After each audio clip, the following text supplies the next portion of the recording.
ലോക്സഭാ തെരഞ്ഞെടുപ്പിന് മുന്നോടിയായിട്ട് കീഴ്ഘടകങ്ങൾക്ക് നൽകിയ രേഖയിൽ CPM എക്സാലോജിക്കിനെ ന്യായീകരിച്ചുകൊണ്ട് എന്തൊക്കെ കാര്യങ്ങൾ പറയണം എന്ന് പാർട്ടിയുടെ പ്രവർത്തകർക്ക് നിർദ്ദേശം നൽകി എന്നുള്ളൊരു വാർത്ത കണ്ടു. എനിക്ക് സത്യത്തിൽ മാർക്സിസ്റ്റ് പാർട്ടിയുടെ പ്രവർത്തകരോട് വലിയ സഹതാപമുണ്ട്.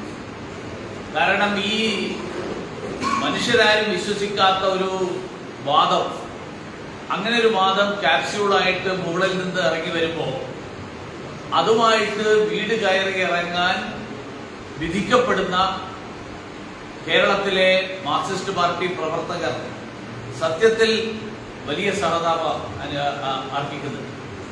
കാരണം അവർക്ക് തന്നെ അറിയാം ഇത് ആരോടും പറഞ്ഞാൽ വിശ്വസിക്കാത്ത കാര്യമാണ്. കാരണം മുഖ്യമന്ത്രി പറഞ്ഞത് 1.25 കോടിയുടെ കൈക്കൂലി വാങ്ങിയതിനെ സംബന്ധിച്ച് ഈ വാർത്താ പത്രങ്ങളിൽ വന്നപ്പോ നിയമസഭയിൽ കുഴൽനാടൻ ഈ പ്രശ്നം ഉന്നയിച്ചപ്പോൾ മുഖ്യമന്ത്രി പറഞ്ഞത് 2 കമ്പനികൾ തമ്മിലുള്ള കരാറാണെന്നാണ്.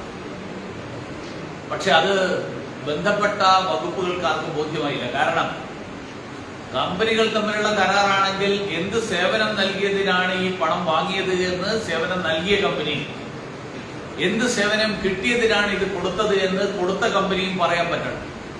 ഇവർക്ക് രണ്ടുപേർക്കും ഇത് പറയാൻ പറ്റില്ല. ഇവർക്ക് രണ്ടുപേർക്കും പറയാൻ പറ്റാത്തത് കൊണ്ടാണ് SFIOയുടെ മുന്നിൽ ഈ അന്വേഷണം എത്തിയത്. SFIO നോട്ടീസ് കൊടുത്തു. SFIO ഈ കരിമണൽ കമ്പനിയിൽ പരിശോധന നടത്തി. SFIOയുടെ നോട്ടീസിന് മറുപടി നൽകുന്നതിന് പകരം കർണാടകത്തിലെ ഹൈക്കോടതിയിൽ പോയിരിക്കുകയാണ് ഈ നോട്ടീസ് റദ്ദാക്കാൻ വേണ്ടി. കൈകൾ ശുദ്ധമാണെങ്കിൽ, എനിക്ക് ഇങ്ങനെ പറഞ്ഞാൽ എന്റെ കൈകൾ ശുദ്ധമാണെന്നുള്ളത് അത് പൂർണ്ണമായിട്ടും ബോധ്യമുണ്ടെങ്കിൽ അത് മകളുടെ ഈ കൈക്കൂലി പ്രശ്നം അന്വേഷിക്കുന്ന ഏജൻസിക്ക് മറുപടിയായിട്ട് കൊടുത്താൽ മതി. കൊടുക്കാത്തതെന്നല്ല. മാത്രമല്ല ഈ കാര്യത്തില് വേറൊരു വലിയ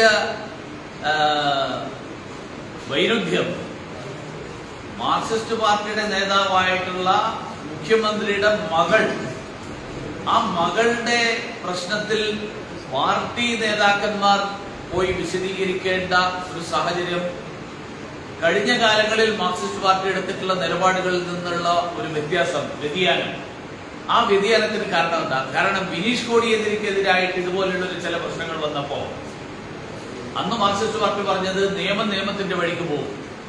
കോടിയേരി ബാലകൃഷ്ണന്റെ മകൻ CPM-കാരനല്ല, അല്ലെങ്കിൽ CPM-ന്റെ ഭാരവാഹിയല്ല. അതുകൊണ്ട് കോടിയേരി ബാലകൃഷ്ണനെതിരായിട്ട് ആരോപണം വന്നാലേ പാർട്ടിക്ക് ഇക്കാര്യത്തിൽ പറയേണ്ട ആവശ്യമുള്ളൂ.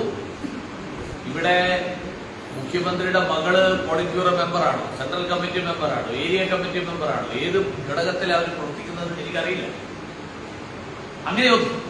അങ്ങനെ ഒന്നുമില്ലെങ്കിൽ മുഖ്യമന്ത്രിയുടെ മകളായതുകൊണ്ട് ഈ കോടിയേരി ബാലകൃഷ്ണന് കൊടുക്കാത്ത ഒരു പരിഗണന, ആ പരിഗണന ഈ കാര്യത്തിൽ എന്തുകൊണ്ട് മാർക്സിസ്റ്റ് പാർട്ടി അവലംബിക്കുന്നു എന്നുള്ളതെങ്കിലും സാധാരണക്കാരായിട്ടുള്ള കേരളത്തിലെ ജനങ്ങളോട് പറയാൻ മാർക്സിസ്റ്റ് പാർട്ടി സന്നദ്ധരാകണം എന്നാണ് എനിക്ക് ആവശ്യപ്പെടുന്നത്. SFIOയുടെ അന്വേഷണത്തിൽ SFIOക്ക് അന്വേഷിച്ച് ബോധ്യമാകാത്തതോ അല്ലെങ്കിൽ കൂടുതൽ അന്വേഷണം ആവശ്യമുള്ളതോ ആയിട്ടുള്ള കാര്യങ്ങൾ വരികയാണെങ്കിൽ SFIOയുടെ അധികാരമുണ്ട് മറ്റ് ഏജൻസികൾക്ക്, ഉദാഹരണത്തിന് PMLA പോലെയുള്ള വകുപ്പുകൾ ചുമത്താൻ ഉള്ള സാഹചര്യമുണ്ട് എങ്കിൽ SFIOക്ക് പൂർണ്ണ അധികാരമുണ്ട്. അത് ബന്ധപ്പെട്ട ഏജൻസികൾക്ക് റെഫർ ചെയ്യും. അത് VD സതീശന്റെ തേഞ്ഞ ആരോപണമല്ലേ? VD സതീശനോട് ഞാൻ ചോദിച്ച ചോദ്യത്തിന് ഇപ്പോഴും VD സതീശൻ മറുപടി പറഞ്ഞിട്ടില്ല. കർണാടക സർക്കാർ എന്തുകൊണ്ട് CBI അന്വേഷണത്തിന് ശുപാർശ ചെയ്തില്ല? ഈ കമ്പനി കർണാടകത്തിലാ, എക്സാലോജിക്ക് കർണാടകത്തിലല്ലേ?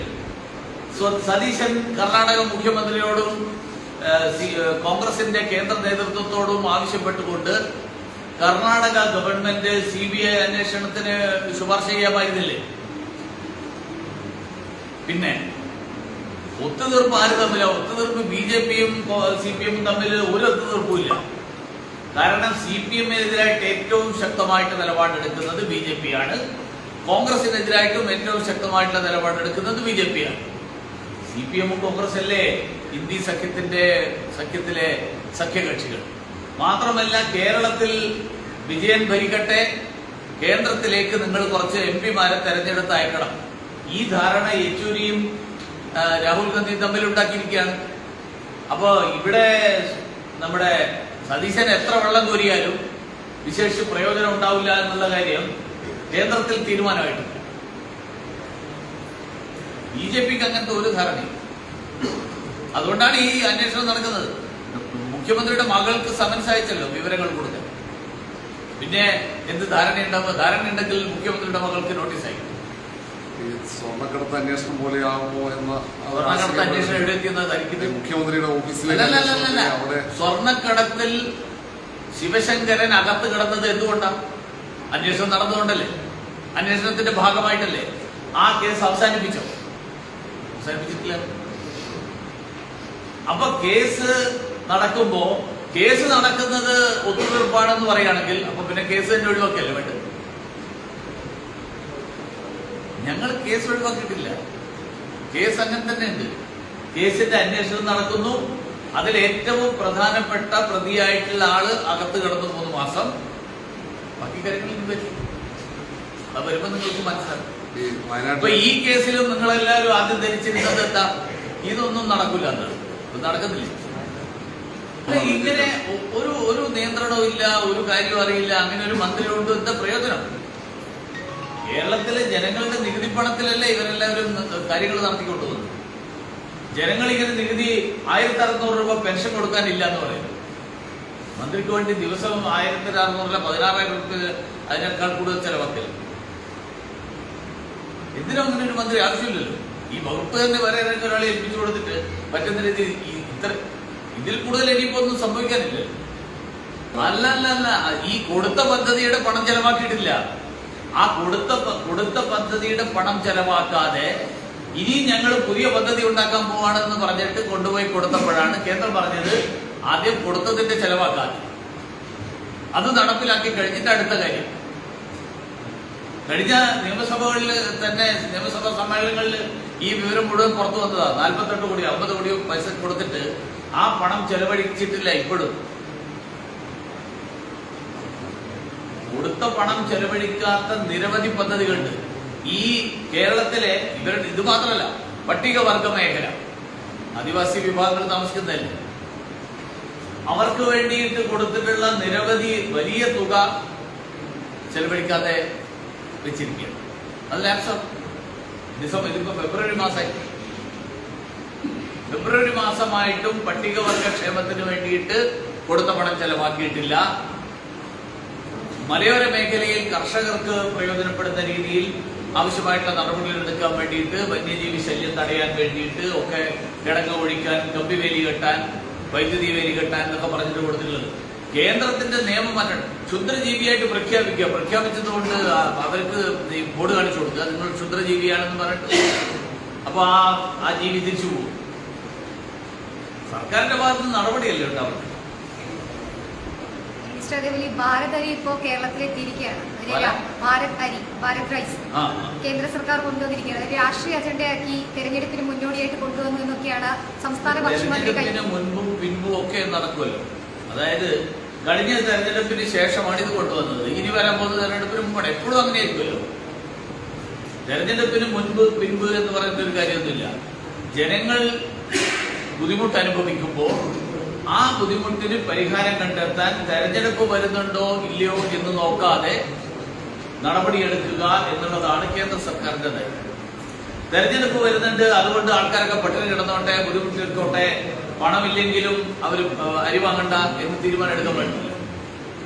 ഇവരിപ്പോ ചെയ്യുന്നത് ഈ ഇന്ത്യ സഖ്യത്തിന്റെ, കോൺഗ്രസിന്റെയും CPM-ന്റെയും ആവശ്യം ഈ ആളുകൾക്ക് 80 കോടി ആളുകൾക്ക് കഴിഞ്ഞ നിരവധി വർഷങ്ങളായിട്ട് ഏതാണ്ട് കോവിഡ് കാലത്ത് തുടങ്ങിയിട്ടുള്ള സൗജന്യമായിട്ട് ഭക്ഷ്യധാന്യങ്ങൾ കൊടുക്കുന്ന പദ്ധതി, ആ പദ്ധതി നിർത്തലാക്കണമെന്നടക്കം ഇവർ ആവശ്യപ്പെടുകയാണ്. ഇവർ പറയുന്നത് 25 കോടി ആളുകൾ പട്ടിണിയിൽ നിന്ന്, ദാരിദ്ര്യത്തിൽ നിന്ന് മുകളിലേക്ക് വന്നിട്ടുണ്ടെങ്കിൽ പിന്നെ എന്തിനാ 80 കോടി ആളുകൾക്ക് അരി കൊടുക്കുന്നതെന്നാണ്. കഴിഞ്ഞ ദിവസം ധനകാര്യമന്ത്രിയും പ്രധാനമന്ത്രിയും വളരെ കൃത്യമായിട്ട് പാർലമെന്റിൽ പറഞ്ഞു, നിങ്ങൾ എന്തൊക്കെ പറഞ്ഞാലും ഈ 80 കോടി ജനങ്ങൾക്ക് അരി കൊടുക്കുന്ന കേന്ദ്ര സർക്കാരിന്റെ പദ്ധതി, ആ പദ്ധതി തുടർന്നും മുന്നോട്ട് പോകും.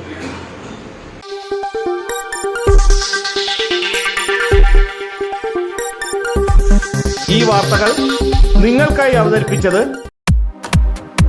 നിങ്ങളുടെ സ്വപ്ന ഭവനങ്ങൾക്ക് ചാരുത പകരാൻ അന്താരാഷ്ട്ര നിലവാരത്തിലുള്ള LED ലൈറ്റുകളുടെയും ബ്രാൻഡഡ് ഇലക്ട്രിക്കൽ, പ്ലംബിംഗ്, സാനിറ്ററി ഫിറ്റിംഗ്സുകളുടെയും വമ്പൻ ശ്രേണി ഒരുക്കി CS agencies and electricals, Mamam പാലത്തിന് സമീപം, Palamood, Attingal. Phone 9349636108 702552331. CS agencies and electricals, Mamam പാലത്തിന് സമീപം, പാലമൂട്, ആറ്റിങ്ങൽ.